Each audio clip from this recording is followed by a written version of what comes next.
Isa po mapagpalang panonood sa inyong lahat, mga ginigiliw na mga kaibigan at mga kapatid.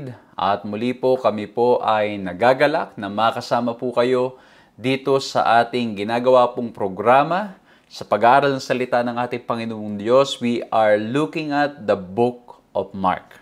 And I hope and pray na kayo po ay nabibless, natututo sa lahat ng mga bagay na amin pong naibabahagi sa inyo are simple reflections of what the Bible says. Kung ito po ay na pag-aaralan nating mabuti, ito ay makakatulong upang makita natin na tunay ngang may mensahe ang ating Panginoong Diyos para sa bawat isa sa atin. Pinag-usapan po natin last time yung ating pong topic na inside out. At pinag-usapan po natin how important it is upang ang ating mga puso ay laging ma-direct at maging in line sa kalooban ng ating Panginoong Diyos. We need to study the Word of God. And then we also learned that we need to strive. Kailangan tuloy-tuloy tayo Sa biyaya natin, Panginoong Diyos, let's continue to walk by faith and not by sight. And then we also learn the importance of submit, that we need to submit ourselves before God, because it's only through surrendering and submitting we can win this battle. And itong great controversy, because Jesus won the battle. Jesus, He's victorious dito po sa sitwasyon at sa mga pangyayaring ating hinaharap. At kung ito po ay hindi nyo po napanood, hindi nyo po napakinggan, you can join us and you can visit our social media pages dahil available po yan, mapapanood nyo po. And by God's grace, we are happy that we can continue serving you for the glory of God. Grabe, ang ganda ng mga leksyon na napupulot natin sa Mark. Even me, brothers and sisters, while preparing the outline, I am extremely blessed and I am extremely happy to learn all these wonderful things, especially yung literary style of writing ni Mark, kung paano niyang inayos ito to emphasize his points. At ngayon naman, ang pag-uusapan natin ay pinamagatang Teaching Disciples Part 1. Samahan niyo po ako sa ating gagawing pag-aaral na ito.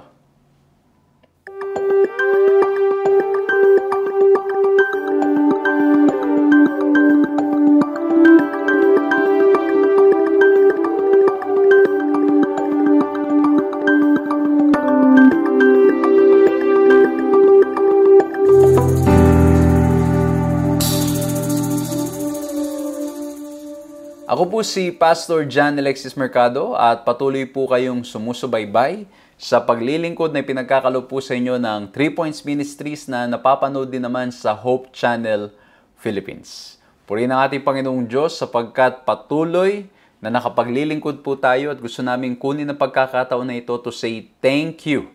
Maraming salamat po sa lahat ng mga kaibigan, sa lahat po ng mga kapatid, sa lahat po ng mga taong nagsishare ng kanilang mga blessings so that the ministry can continue. Grabe mga kaibigan, mga kapatid, I'm very thankful to God that He has given us the strength, the wisdom, and the resources para po nang sa ganon, tuloy-tuloy pa rin po ang ating paglilingkod online. And by God's grace, mapapansin nyo po, tuloy-tuloy pa rin po tayo until now. And thanks to all those people na lagi pong concerned na ang ministry ay magpatuloy. At hindi lang po yan. Alam niyo naman po, ang inyo pong lingkod has been traveling from different places in different parts of the world. And I want to say thank you because that won't be possible if not because of people. Kayo po, mga nanonood, mga kasama po namin ngayon na nagpe-pray at sumusuporta. Hindi po namin magagawa ang napakaraming activities na ganito kung hindi po dahil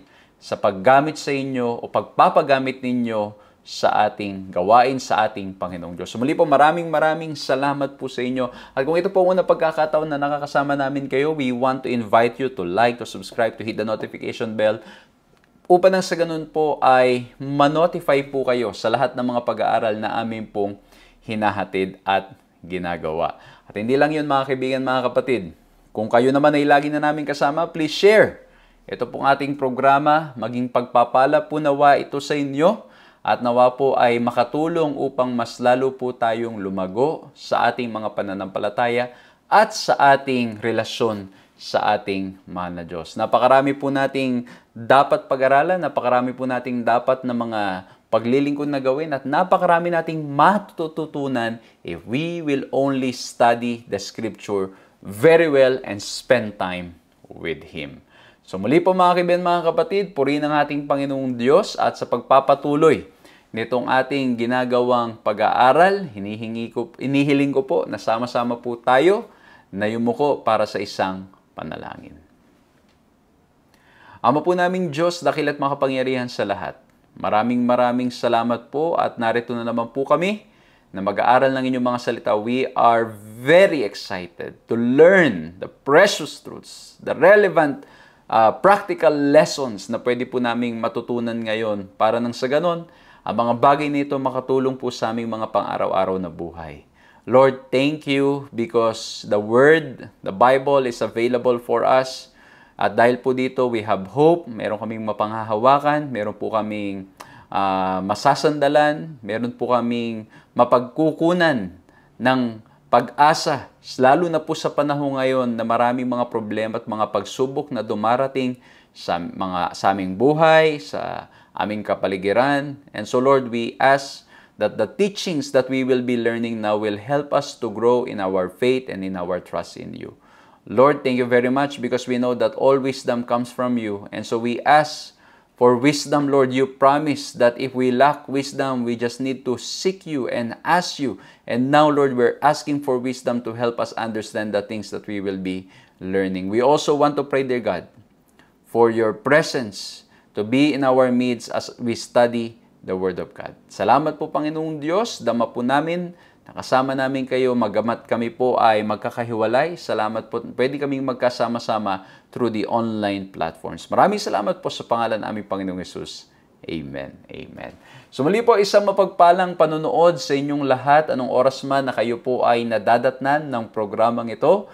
We are very happy and thankful to our Lord God for giving us the strength, the wisdom to continue doing this for His glory. At ang pag-uusapan po natin ngayon ay pinamagatang Teaching Disciples Part 1. Okay? Part 1 pa lang po tayo. At ang ating key text is in Mark 8:34. At ang sabi diyan, when He had called the people to Himself, with His disciples also, He said to them, whoever desires to come after me, let him deny himself and take up his cross and follow me. Ito na yung mga remarks or teachings ng ating Panginoon Jesucristo that's pointing to His sacrifice, that's pointing to His cross, that's pointing to His agony, His suffering that He will be facing, and He is now teaching the disciples what it really means to follow Him.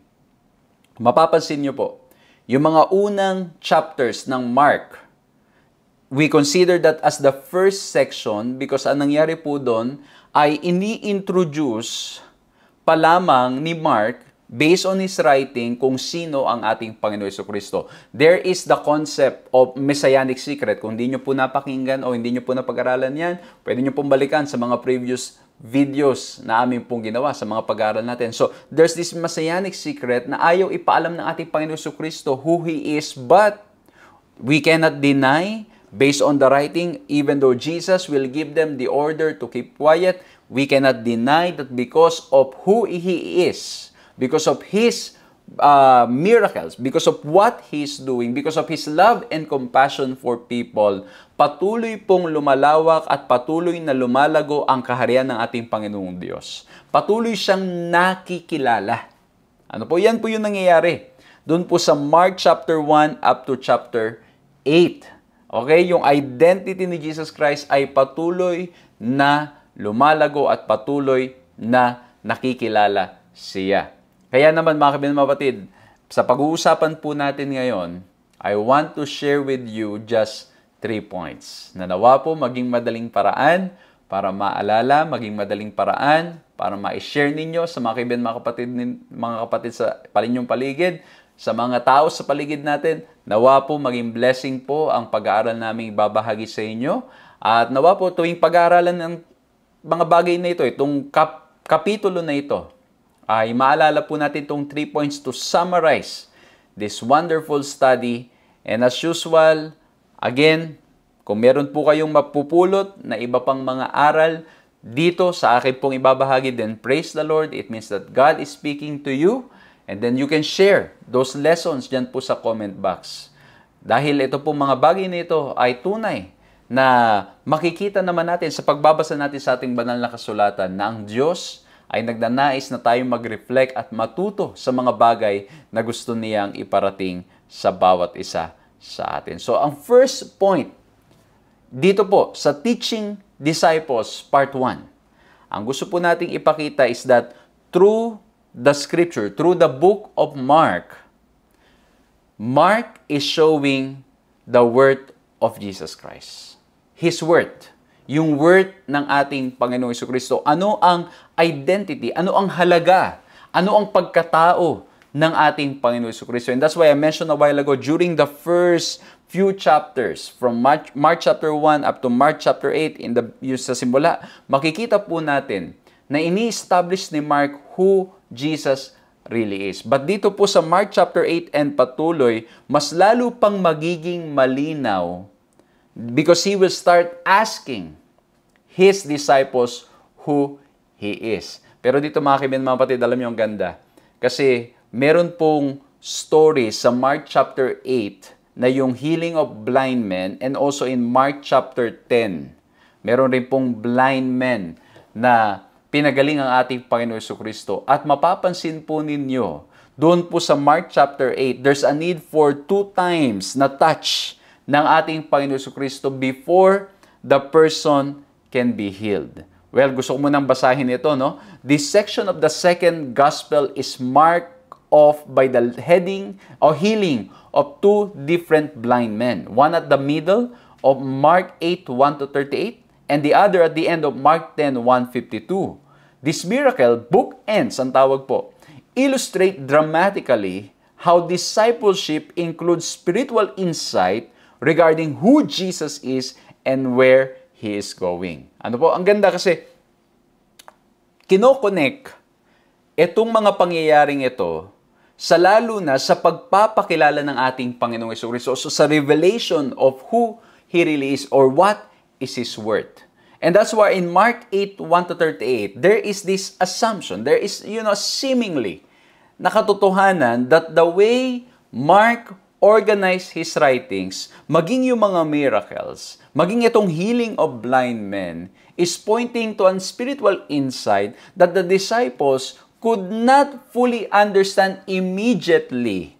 Yung pagkatao, yung identity, yung worth, yung halaga ng ating Panginoong Jesucristo, hindi nila maintindihan clearly. And just like the healing of the blind men in Mark chapter 8, there's a need for Jesus to continue touching them so that they may see. Ang ganda niyan. Kung i-connect natin doon sa pinag-aralan natin noong kakaraan, very clearly that ang ating Panginoong Jesucristo has been mentioning again and again about the seeing and hearing, but people having eyes but cannot see, having ears but cannot hear.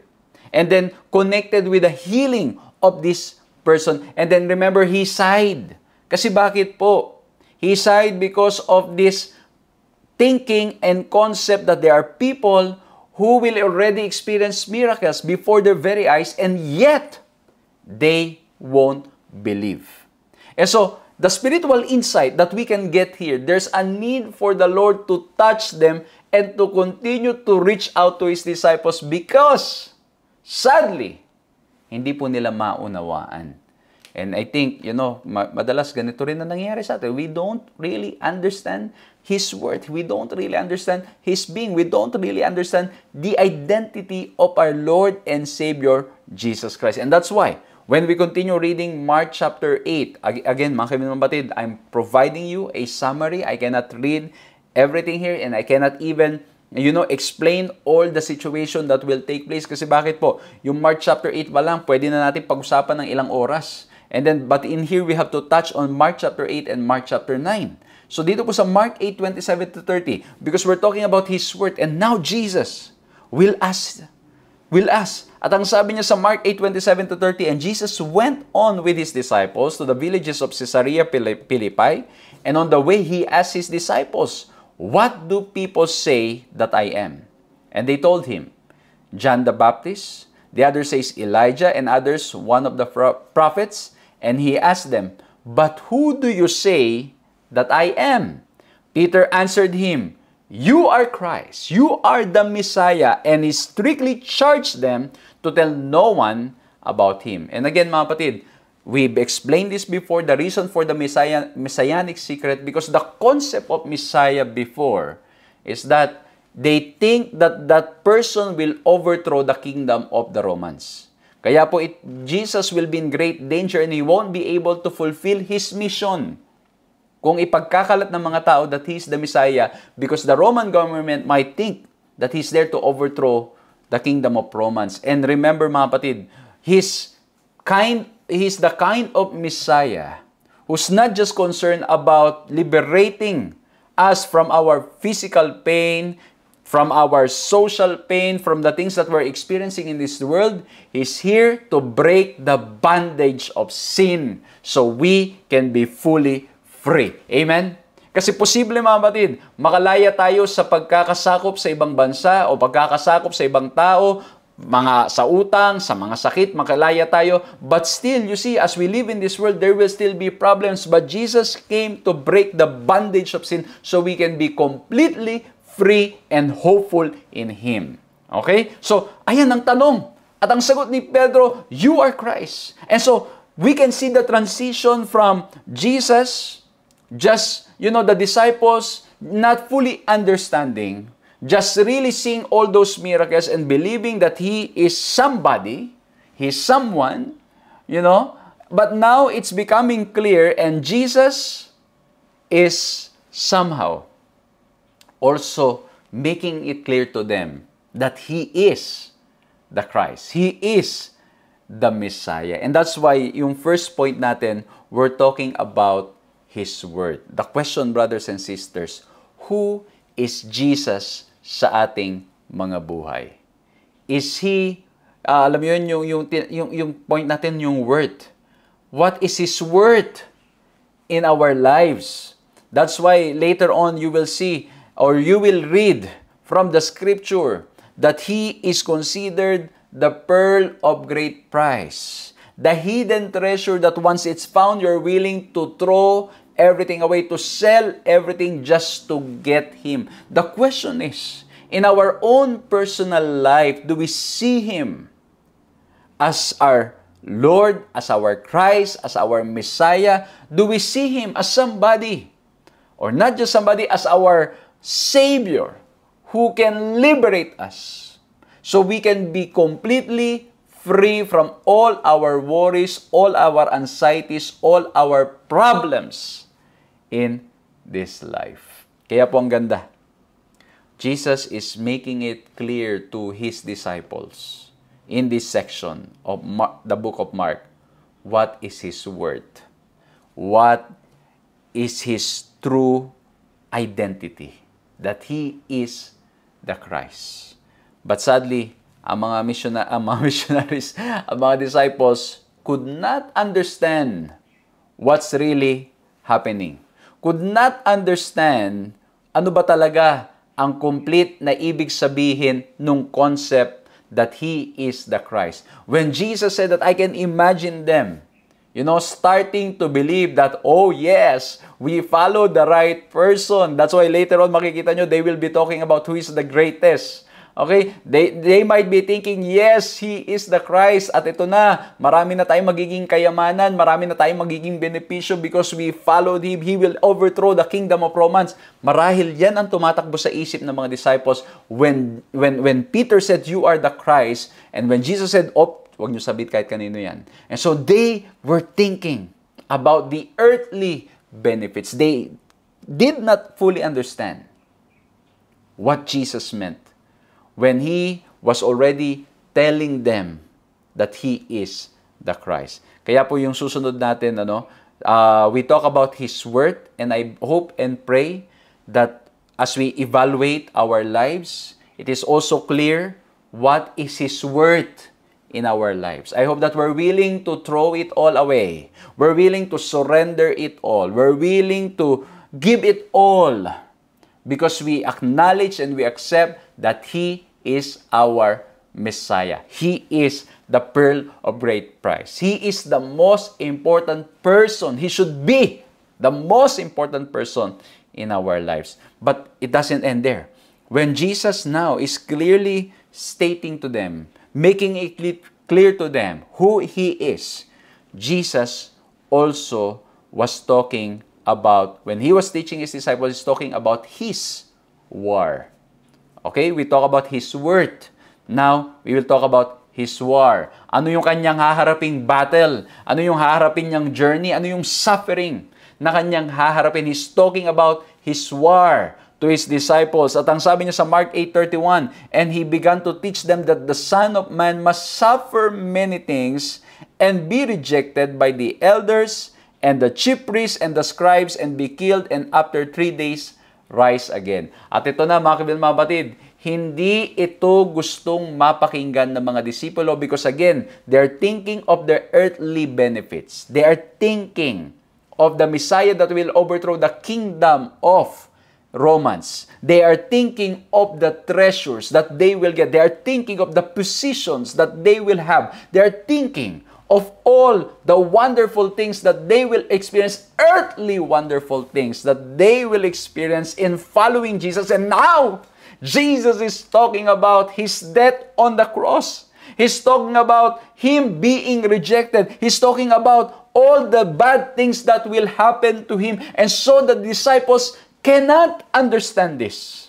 Because how can He be the king if He will be rejected, if He will die? What will happen to the benefits? What will happen to the position that we are aiming? And that's why in Mark 8:32-33, look at the reaction of Peter. And he said this plainly. You know, ang nangyari po when Jesus said all those words, and Peter took him aside and began to rebuke him. Nirebuke siya ni Pedro. Ang sabi ni Pedro, mali ka, Panginoon. Ang mali pa ngayon yung Panginoon. And 33, but turning and seeing His disciples, He rebuked Peter back and said, get behind me, Satan, for you are not setting your mind on the things of God, but on the things of men.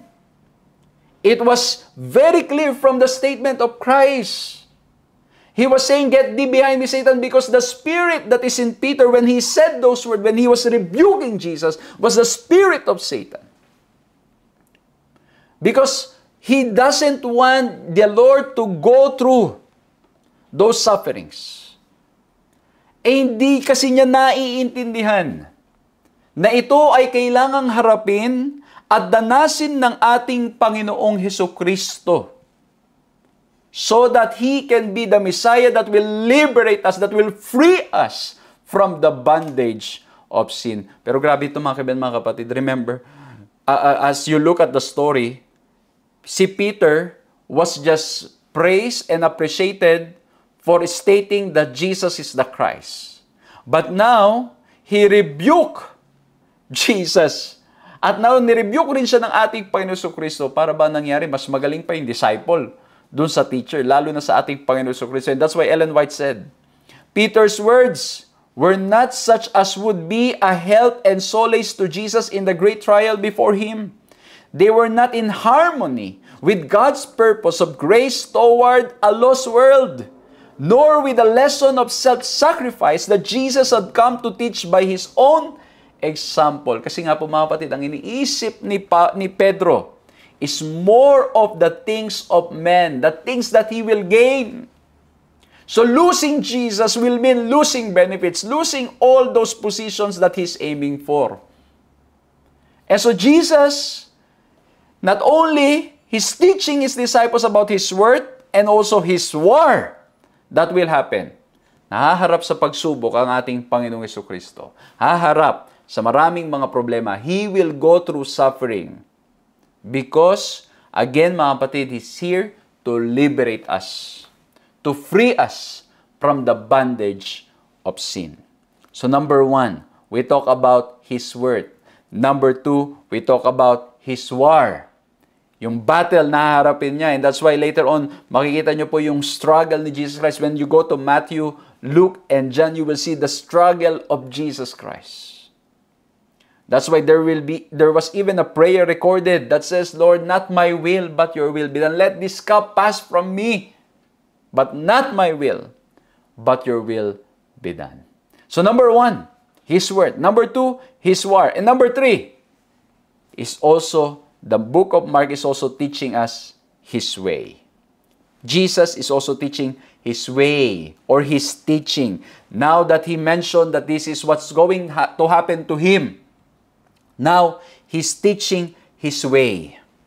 Ano ang turo? Ano ang turo? Ano ang tunay na disipulo ng ating Panginoong Hesukristo? Ano ang ibig sabihin ng tunay na pagsunod sa tagapagligtas, sa Mesaya na ating Panginoong Hesukristo? And in Mark 8:34-36 it says, and calling the crowd to Him with His disciples, He said to them, If anyone would come after me, let him deny himself and take up his cross and follow me.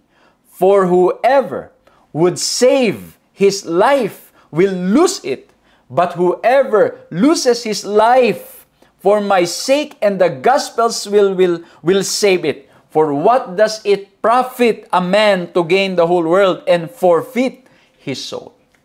Ang sabi natin pa Yesu Cristo now is teaching His way to the disciples that if you now that you understand that I am Christ, I am the Christ, you know that I will have to face all these troubles and problems, and I even have to die on the cross. I'm talking about my war. Now, you need to follow my way.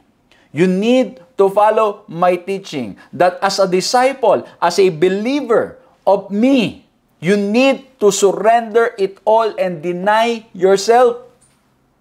Kailangan handa tayong mawala lahat for the sake of Him.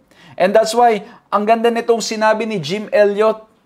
And this is very powerful statement, quotation coming from him. He said, "He is no fool who gives what he cannot keep to gain that which he cannot lose."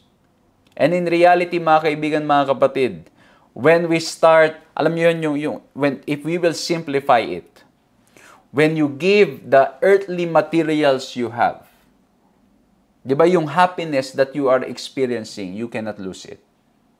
Yung joy, yung memories, good memories that you will have, you won't lose it. But in here, of course, we're talking about our relationship with Christ. When we have Christ, we may lose it all. But if we have Christ, we will remain to be steadfast and happy and in peace and in love in this world. And so now, Jesus is teaching His way, His teachings to the disciples. And this is what it means to be His disciple, to follow Jesus. That we need to understand and we need to know our priorities. Meron ako nabasa while browsing the internet, while sharing yung mga videos natin sa iba't ibang mga tao, I came across one quote na yung sabi diyan na trabaho ng trabaho to have life, but it will be all useless if you lose your life working. Kumbaga parang ang point, inubos mo yung oras mo, ginugol mo sa katrabaho ng trabaho, but then you did not take care of your health, you lose your life, and then whatever you have gained, wala na. Sayang lang, mauubos lang lahat sa pagpapagamot ng ating mga katawan. I'm not saying wag magtrabaho Ang point ko lang po, we need to be clear of our priorities. We need to make sure that we are doing what the Lord wants.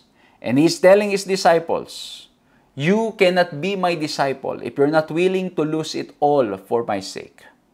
Kailangan nanda tayong surrender lahat para maging tayo ay karapat-dapat na disipulo ng ating Panginoong Diyos. At mga kapatid, so dito pa lamang sa Mark 8, I've already mentioned to you the 3 points.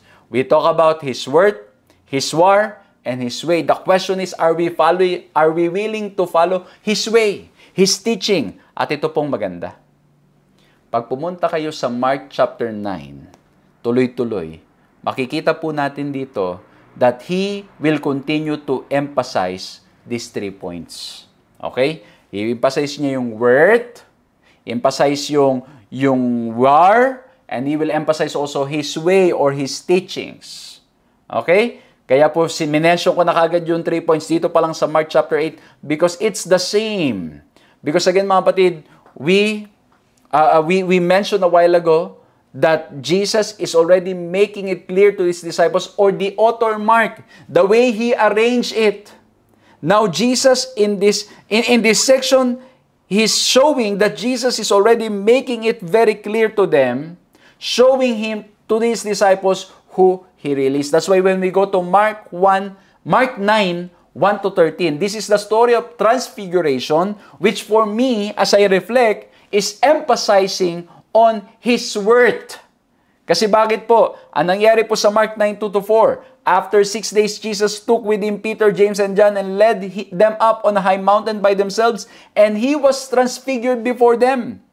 and his clothes became radiant, intensely white, as no one on earth could bleach them. And there appeared to them Elijah and Moses, and they were talking with Jesus. And so dito mga kapatid, mga kaibigan, it was becoming even more clearer to the disciples, especially to Peter, James, and John, who Jesus is. At dito mga kapatid, pag-uusapan pa natin dito, Elijah and Moses, they're talking about their exodus. They're talking about their journey. And so, somehow this is an encouragement for Jesus with what he's going to face. And so, Jesus is making it clear to his disciples, and I believe, mga kaibigan, mga kapatid, as we continue to grow in Christ, He will make it very clear for us who He is. Because He is in the business of revealing Himself to us. So we can learn to trust Him more and more. So mapapansin nyo sa Mark chapter 8, He asked them, and now in Mark chapter 9, they were given once again a revelation of who He is. And so in the same way, if we will just allow the Lord, every day, there will be an opportunity to know Him deeper, to know Him clearer. There will be an opportunity that the Lord will give us para mas makilala pa siya ng lubusan. And I hope that we are not missing that opportunity to know Him better each day. Because He will reveal Himself. He will reveal His love. He will reveal His mercy. He will reveal His character to us if we will allow Him. But if we are too busy with the things of this world, just like what happened to Peter and the disciples, we won't be able to recognize who He is. If we are too busy thinking about our future, thinking about the benefits, the position, the achievements that we want to achieve, it might blind us and we won't be able to see what is His word, who He really is in our lives. So number one, His word. And again, in Mark chapter 9, in the Transfiguration, it's an emphasis on the word, on His word, who He is, His identity, His being. He is the Christ. And then in verse 12 of Mark chapter 9, 12 to 13, ano po nangyari dyan? Now Jesus again is emphasizing His war, the things that He will face in this life.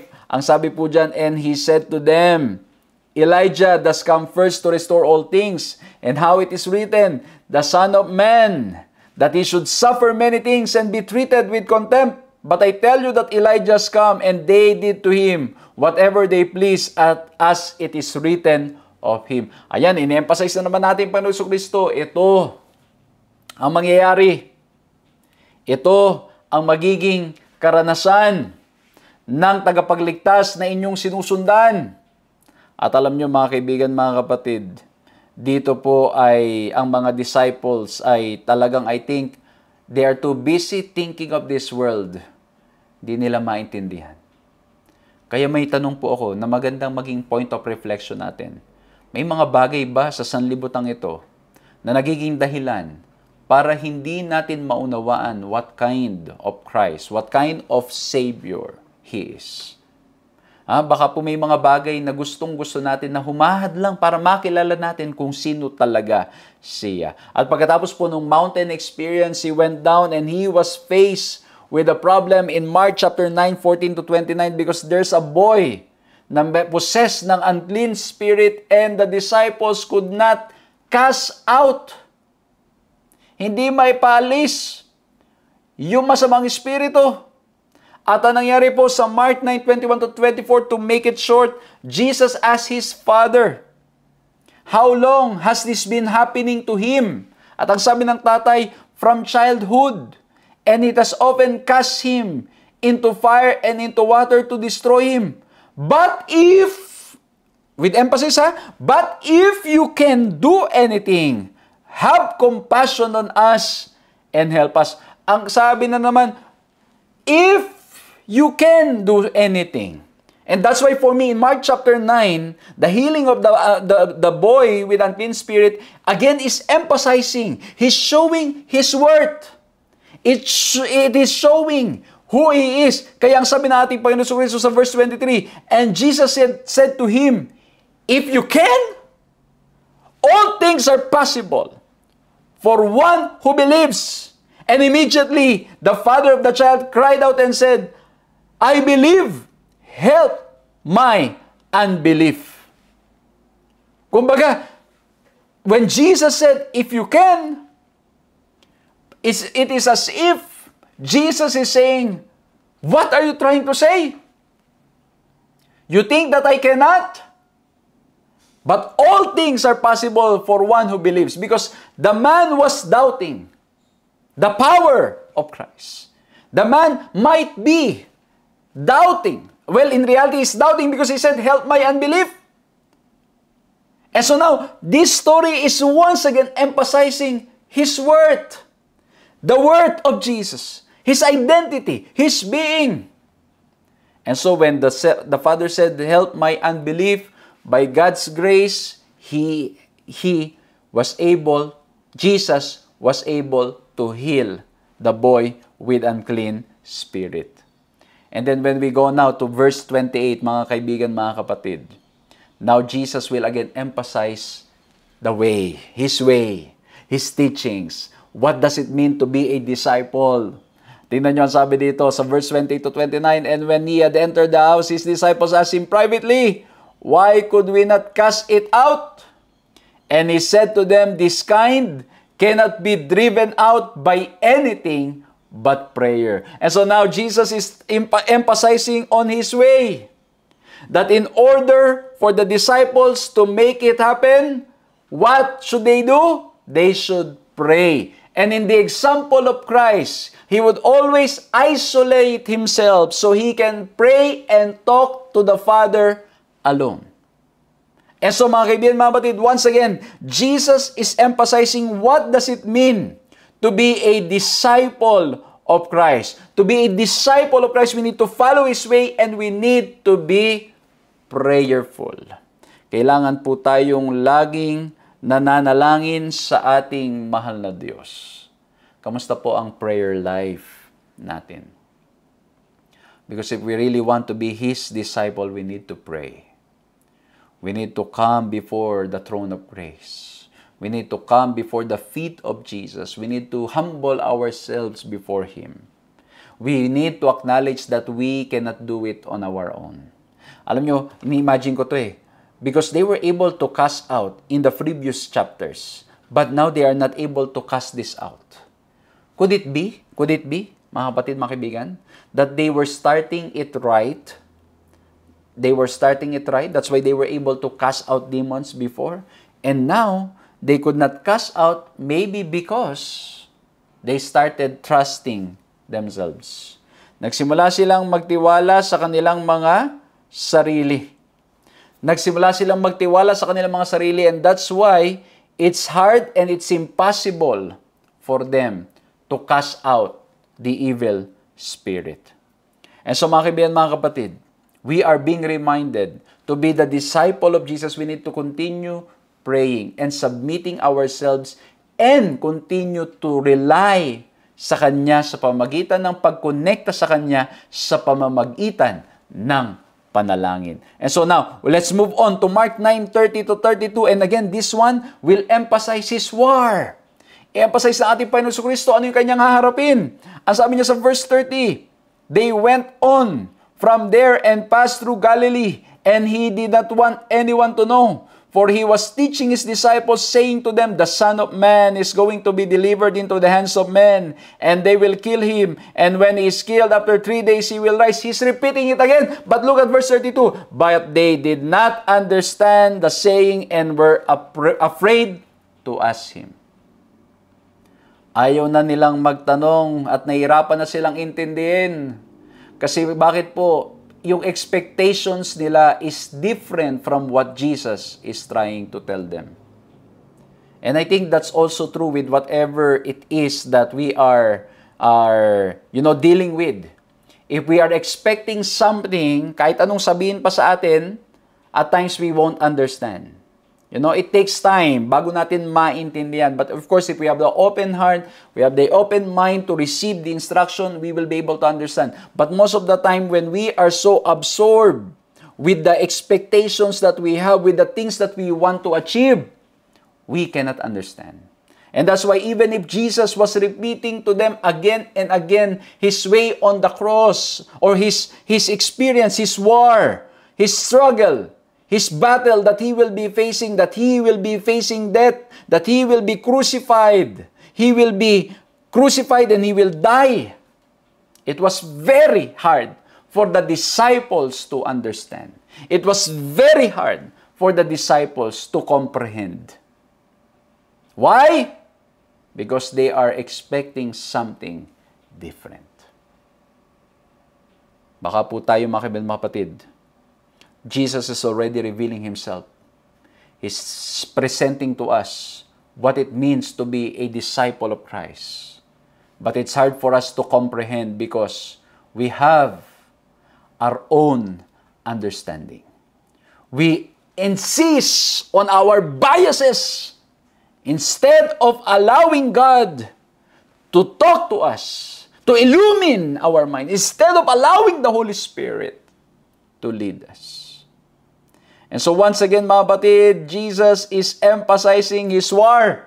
But they could not understand. At marahil lang ilan sa inyo sabi nyo, ang tigas naman ng ulo ng mga disciples. Well, kung kayong nandun, tayong nandun, baka katulad lang tayo ni Pedro. Sasabihin natin, Lord, di ko maintindihan, Lord. Ako, mga kapatid, I can relate to Peter. Medyo may pagkaganito ako kay Peter. Medyo, vocal, you want to share your point of view, meron kang mga gustong gawin. Mga kapatid, may pagka-choleric. So, I'm putting myself in their position, and it's also possible, mga kapatid, because, they have been trained from a very young age. Ito yung expectation ng Messiah, and with all their circumstances na hinarap nila, itong thinking talaga nila ng kung ano ang Messiah. So, they could not get it. And even today, mga kapatid, we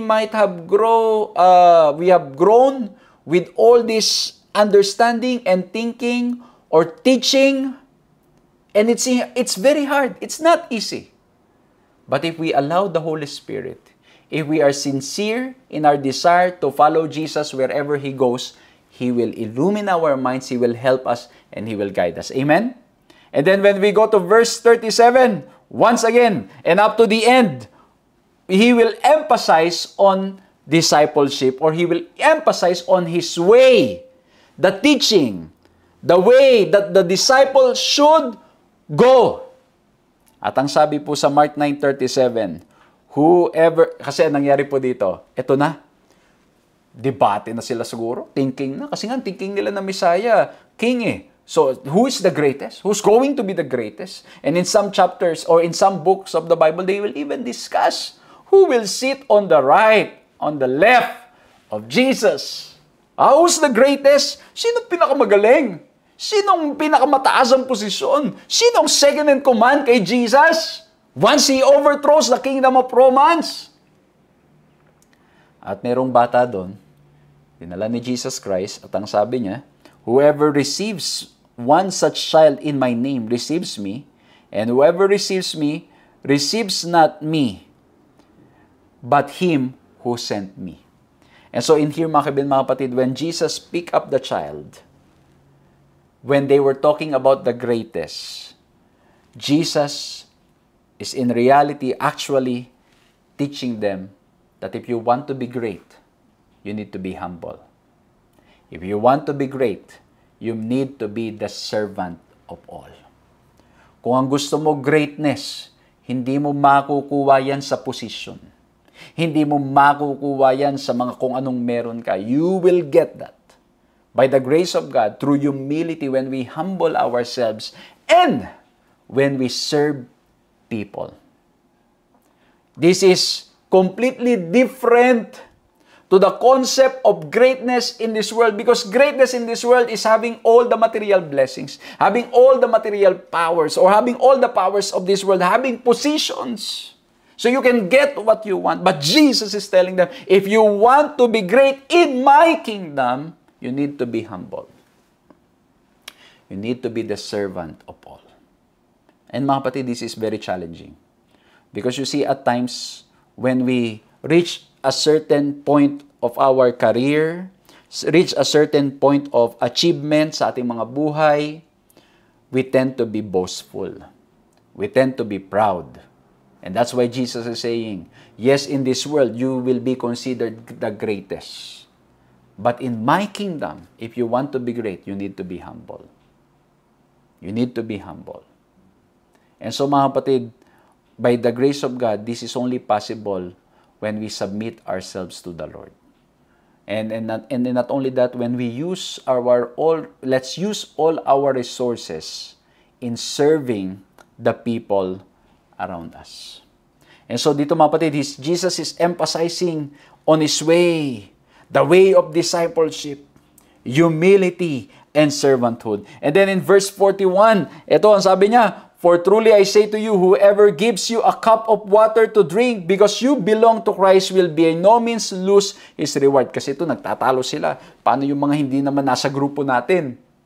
Ang sabi ngayon dito ni ang ating Panginoon Jesucristo, no.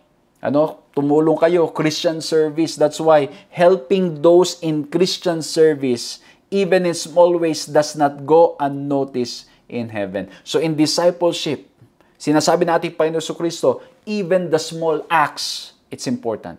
It is noticed by heaven. The Lord knows it. And so don't think that, you're just doing something that's big. So you will be recognized. No, even the small things that we're doing, the Lord knows it. And that's why the Bible is very clear. Those who cannot be trusted with small things cannot be trusted with big things. And so in here, mga ginigiliw na mga kaibigan, mga kapatid, pine-emphasize ng ating Panginoon Jesucristo that in His way, in the discipleship that He's presenting to His disciples, yung concept ng pagsunod sa ating Panginoon Jesucristo, small things matter. At totoo po yan kahit sa church at kahit saan.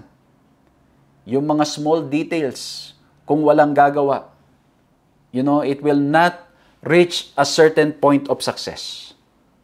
Yung mga taong behind the scene, working to make things happen, it will not be as successful as what we have achieved right now or what we are experiencing now if not because of those people who are willing to do the small things. And that's why, mga kaibigan, mga kapatid, I hope and pray to all those who are watching us, joining us in this study, I hope that the small things na ginagawa ng mga tao sa paligid natin, we appreciate.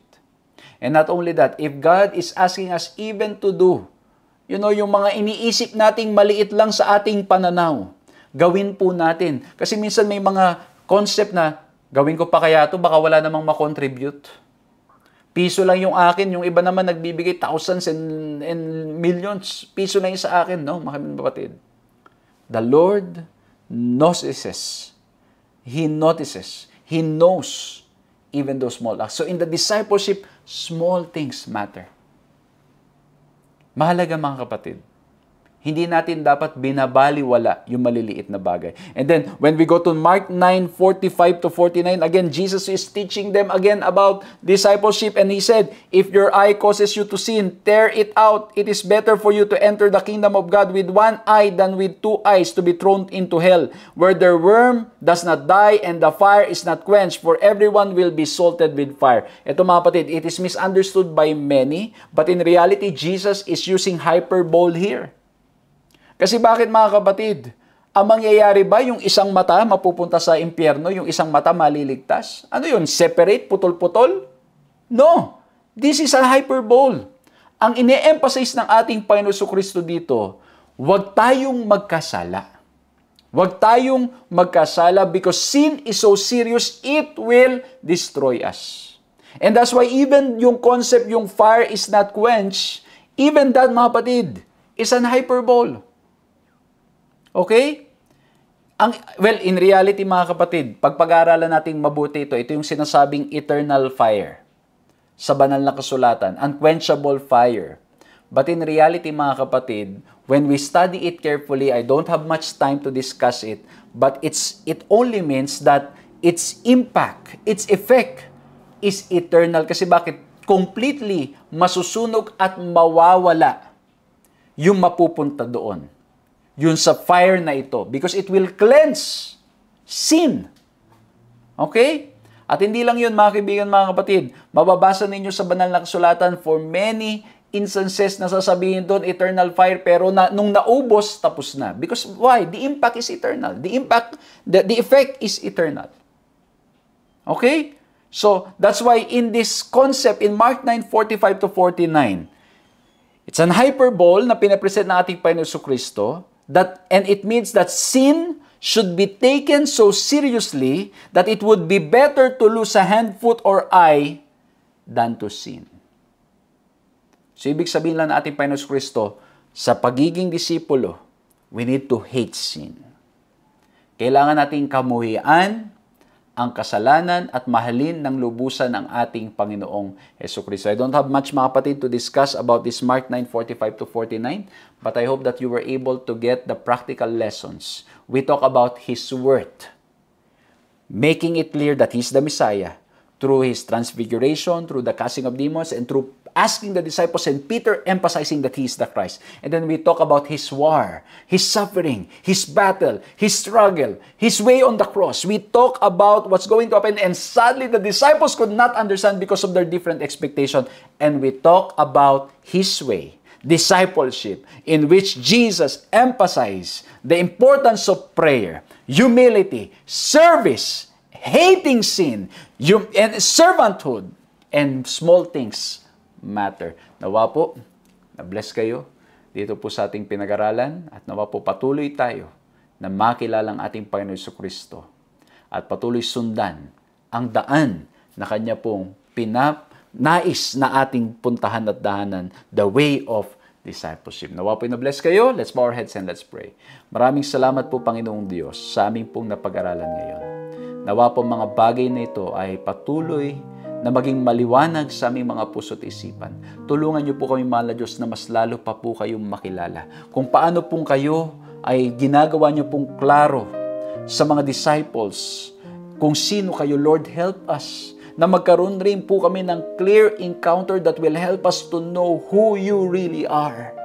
And so, Lord, that will help us to trust you and surrender ito. Lord, tulungan niyo po kami na ang mga expectations namin in this world will not hinder us from understanding who you really are.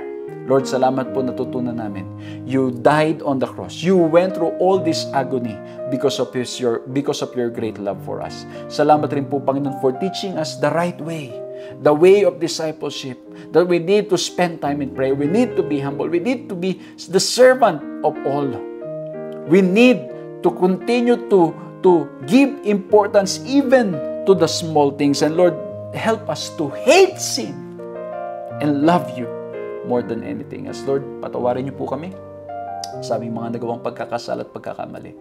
At nawa po'y patuloy kaming manghawak lamang sa inyo.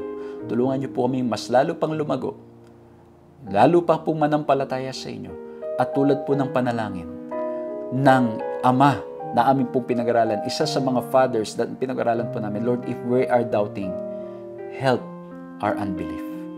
We believe, Lord. Help our unbelief. Thank you, Lord, for loving us. In Jesus' name we pray. Amen. Maraming salamat po sa inyong ginawang pagsama sa ating programang ito. Nawa po'y na-bless kayo, nawa po'y nakinabang kayo, at nawa po'ng pag-ibig ng ating Panginoong Diyos ang patuloy niyong maranasan ngayon at magpakailanman. Purihin ang ating Panginoong Diyos, at patuloy po namin kayo naniyan na samahan pa kami sa mga susunod na pag-aaral. And please continue to share this program. And once again, thank you for supporting the ministry, all for the glory of God. God bless you all.